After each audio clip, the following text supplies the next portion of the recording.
Many of my younger entrepreneurs struggle with staying on task. They struggle with procrastination. Procrastination is the enemy of all entrepreneurs because it's so easy to procrastinate. In this video, I'll show you guys exactly how to stop procrastinating.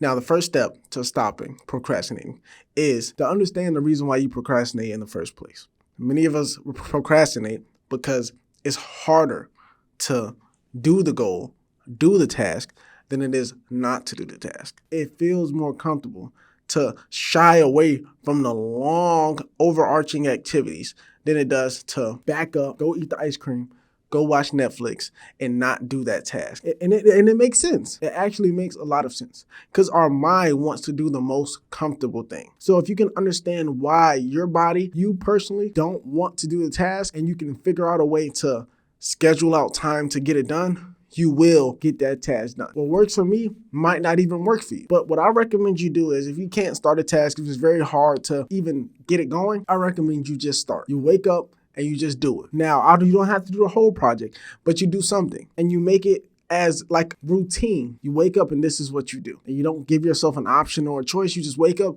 and this is what you do. And that helps me. Now, that might not help you. A lot of you guys might not have the willpower to do it, but that's what works for me. Now, another effective strategy into overcoming procrastination is to break bigger things down into smaller. Break bigger tasks down into smaller tasks. Make what seems grand into something smaller.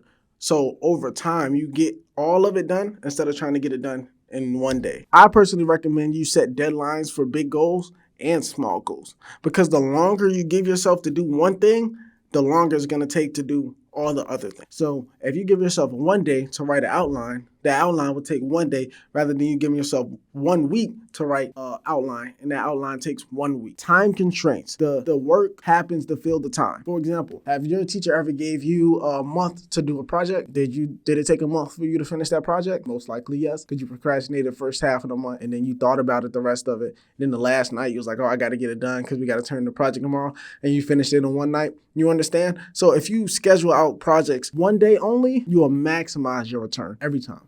Because if you have a project that should take 2 months and you schedule it out to 2 weeks, you will probably figure out how to get that project done in 2 weeks, right? Now, a lot of you guys that study or go to college or things like that, or just want to study entrepreneurship and things like that, like investing in things, use the Pomodoro technique. 25 minutes on, 5 minutes off, and just repeat that cycle. 25-minute work, 5-minute break. And if you do that over a long enough time frame, you will get something done. Now, I recommend if you get a little more advanced to do the hour and 10, because it just makes a lot more sense for your body to work an hour and take 10 minutes off than it does to work 25 minutes and take 5 minutes off repeatedly. So a lot of you guys can use the Pomodoro technique if that's something that you guys feel comfortable with. But if not, you can just work all the time and then figure out something later. But if you can't get yourself in that mood to work, just say, I'm going to work 25 minutes. I'm going to take a 5-minute break, and I'm going to do that for X amount of time, so it's 6 times. And then when I'm done, I'll do whatever I want. And if your body says, okay, get that done. And again, personally, I recommend it's important to take rest. Now, I know we're men, we're entrepreneurs. We go out and we work 24 hours a day. I understand that. Yes, but it is important to take rest in between. Because if you burn out before the next person, you're going to lose. Now, yes, you have to do more than the next person, but if you burn out before the next person burns out, you're the one that's not doing anything. And they're going to keep growing and keep scaling. It's not a sprint. It's a marathon. So as long as you complete the marathon, you're good. But if you don't complete the marathon because you're trying to sprint the whole marathon, that's your fault. You failed because you didn't know what race you were racing. Take the marathon every time over the sprint. Take the longer term things rather than the shorter term things. Always. Now, a lot of you guys think you need motivation to achieve the goals that you want to achieve. And it's not necessarily a thing about motivation. It's more of a thing about, do you want what the outcome is? Because a lot of times you're going to wake up and you don't want to do what you have to do, but you got to get it done because that's what you do. You have to want the outcome more than you care to struggle, because life is unfortunately about struggling. If you struggle a lot, you will get a lot. But if you don't struggle at all, you will never get a lot because you don't struggle. And it's like anything else in life.